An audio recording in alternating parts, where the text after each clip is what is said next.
Hey, this is Edna White. Have you ever had an amazing idea?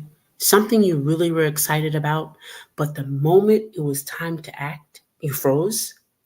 Or maybe you followed through, but when you didn't get the response you expected, you started questioning everything? If this sounds familiar, I want you to know it's not procrastination or self doubt. It could be trauma, shaping your habits and decision makings without even realizing it. So, I want to dive into this today. My name is Edna White, and I'm so glad you're here today. We are going to talk about how trauma affects our habits and our patterns. Because, as adults, we got things to do. So, I want to help you make some good decisions. So, here we go. Here's what trauma does to you, right? Trauma can shape your decisions, your habits, and it could shape it. It could stop you from doing something and it can make you do more of something. That's what the two things it does. It could stop you or make you overdo more of something. So it can really get you afraid, make you afraid, not get you, but make you afraid. I remember when I was starting a particular project and I was working with Meta, right? And Meta was paying me every month to do workshops, right? It's because I was afraid. So I started doing them, and then I didn't get I guess the output that I wanted, and I was expecting more and more people to come. But I suddenly realized that number one, it was giving me practice, and number two, it was giving me um, content that I could use later on for sustainability.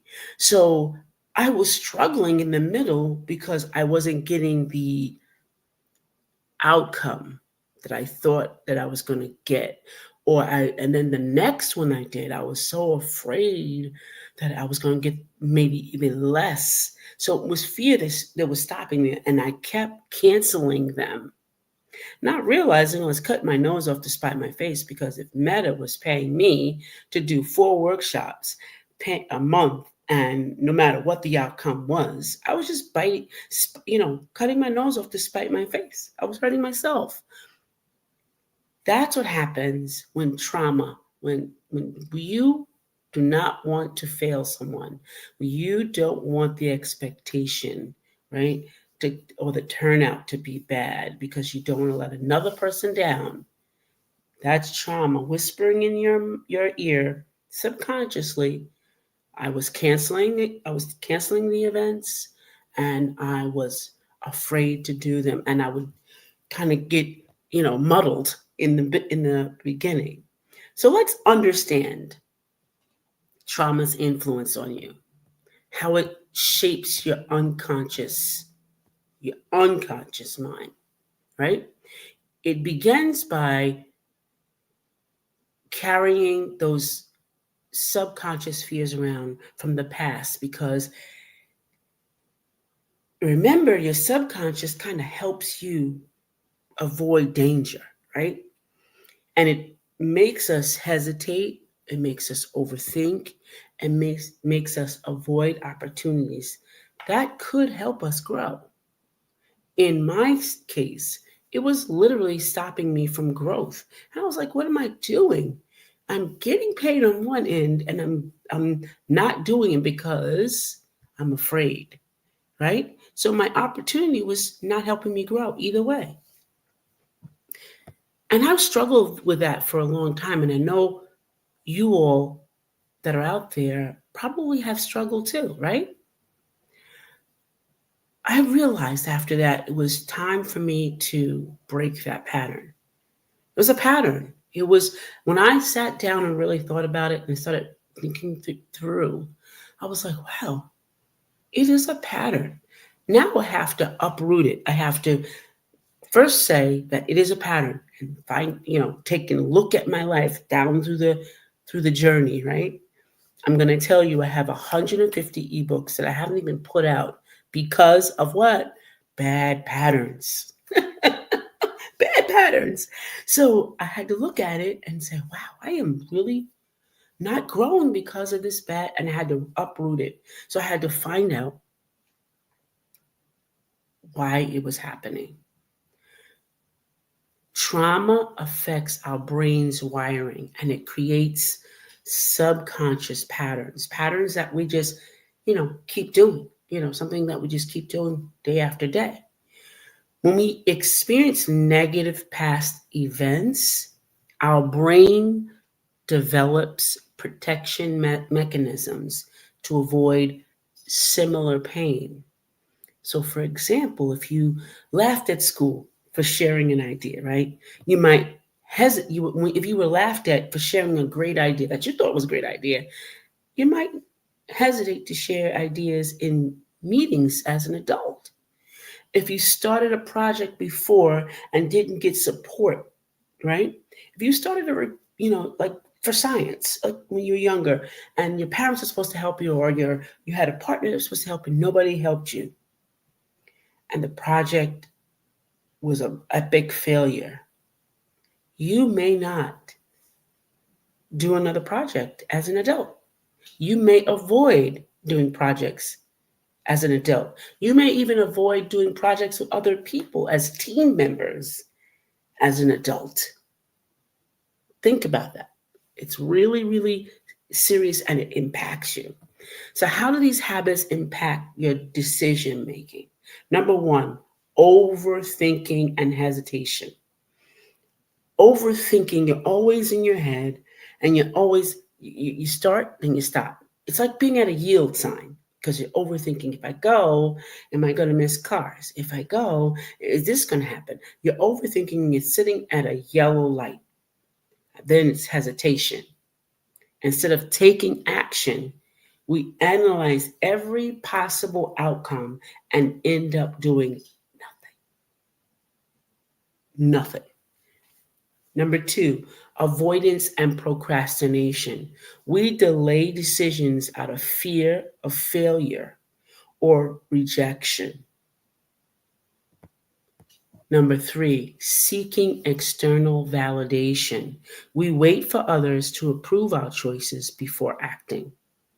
We need that validation. So we wait for others to approve our choices, our own choices. Should I walk? Should I stay? Should I go? Should I not go? Should I go outside? Should I look to the left, look to the right? Should I? And then wait for someone else. Yeah, go ahead. You can go left. You can go to the bathroom. Those type of things. Okay? So how is this? The cycle is so fear-based that it stops us. Trauma teaches us to play small and stay in our comfort zone.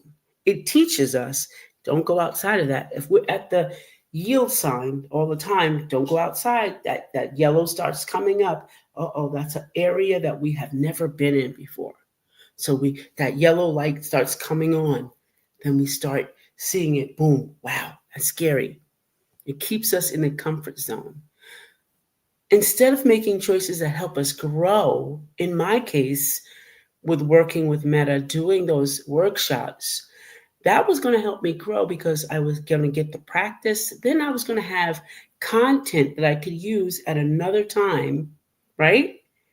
For a course or a class or something different. I was going to be able to use it, but I was too blinded with fear to make a decision.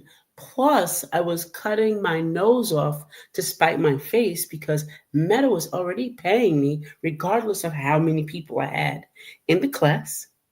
They were still paying me. So that decision stopped me from growing and it kept me safe from disappointment, but only from myself. Even if it means staying stuck. We do this often. We let trauma teach us that we need to play it small. Now, I still have some great ideas, right? I still think them through. And I'm not afraid anymore of falling in the public. I often say to you all that I stumble over my words often because I'm thinking of words in my brain, but they kind of get jumbled up, right? I don't let it bother me. I do not let it bother me. See, it did it again, right? I do not let it bother me because guess what? This is who I am.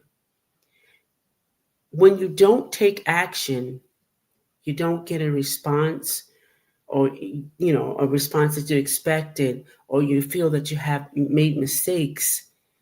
That's a personal struggle that is real life, and it's fearful. When you don't take action, you kind of beat yourself up, like, I should have did that today, right? Or when you look at and say, wow, so and so is doing that and I could have did that, but you know so you end up start negative self-talk. So it's another level of having to uproot things to fight your way back, right?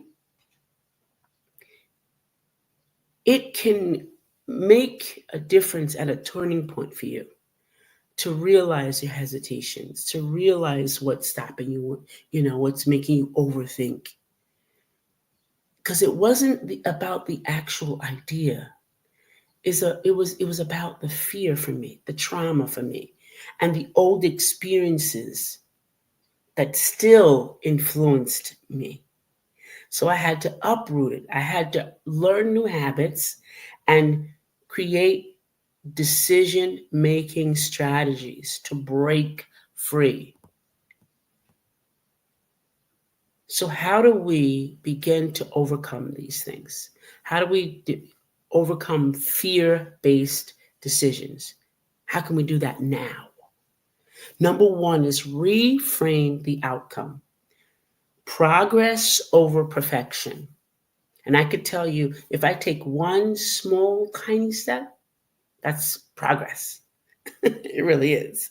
If I can create something and get production out of it, not just keep fixing it, and then producing, but just putting it out there and doing, then I am doing something. Instead of focusing on whether something is successful or a failure, focus on what you're learning. That's the key. Shift your mindset. Instead of what if this doesn't work, ask yourself, not anybody else, what will I learn from this experience? So if you launch a project and only 5 people engage, and that's still 5 more people impacted than you if you did nothing. And that's what I had to learn. If I did nothing, nobody was impacted. Okay? 2, take small, consistent actions. Consistency is very, very important. Take small but consistent actions. Build momentum. So I have myself on this 30-day content creation for YouTube and one more. Oh, yeah, for YouTube. And my audiobook. So I have my 30 days that I'm going to put out information for 30 days. And I'm going to build momentum. Well, I wake up this morning and I'm building so much momentum, I can't even understand it. Consistency breeds confidence, guys. Consistency breeds confidence. If you have something that you're doing, whether it's, for me, if it's book signings, if it's just posting on social media all the time, don't listen to other people. Stop listening to them. They don't have the where all be all for your journey. They just don't. But if you don't do anything, you're not going to get anything. Consistency. Start with small, manageable steps instead of overwhelming goals. Like, I'm going to make $1,000,000. I'm going to make $10,000. Just make the steps and you're going to make those things. Whatever it is. If you're afraid to post online, start with one small post a week. If you hesitate about a business idea, share it with one trustworthy friend first. Somebody that has really made it to a place that you want to be in, share it with that person. The goal is to build confidence through actions. Consistency builds confidence because there's action behind it. 3, challenge negative thoughts. Change the narrative. Identify fear based thoughts and replace them with empowering beliefs. And remember what I said, empowering has nothing to do with the outside. Anybody saying anything to you does not empower you until you take it in and examine if it's good for you. So, empowering beliefs that are inside of you. What you believe about yourself is what everyone's going to believe for you, because if you believe it, they believe it. Okay? And you're not worried about them, but make sure whatever you believe is true, right? If you're saying to yourself, I'm not good enough to do this, change the narrative. I am learning and growing every time I try. That's what I had to tell myself. I am learning and growing every time I try. It has nothing to do with anybody else. And a practical exercise for this is write down limiting beliefs and create a new positive statement to replace it. That's all you do. When it comes to your mind, nope, I am learning and growing every time I try. I'm going to do this. So I just wanted to let you know that you are not alone in this whole thing. If you're struggling with decision making and your hesitations or fear-based habits, know that you're not alone. We all experience it at one time, and we struggle with this. A lot of people, even in the higher industries, celebrities, even people who make it big, struggle every day with these same questions. But guess what they do? They override it with something that's positive. They often, as well as I do, have to override those negative thoughts, right? Make sure that you're trying to do this. I challenge you today to do it for yourself. Now, listen, I'm introducing today my new community that I'm so excited about. I've always wanted to have a place that I can put all my information, provide you everything that I know, even my library of ebooks that are free, even audiobooks that I have. But you can go to this place and literally find everything, a resource for whatever you have a question about, whether it be decision making, whether it be some type of trauma situation or even a workplace situation that you need to handle. Wounded to Wonderful community has it. I created that just for those who want to have the space where we can discuss all things self-development or self-improvement. Inside of this community, you can gain access to first-rate wellness and leadership tools to help you live a better life. Now, I encourage you, every small action you take today moves you to one step closer to the life you truly want. If you're ready to start making empowered decisions, take one little step today. Out of all the things I said today, take one little step.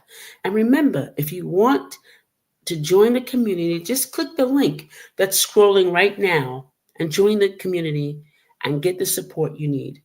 It's free to join. Thank you so much, and I'll see you the next time around. Bye for now.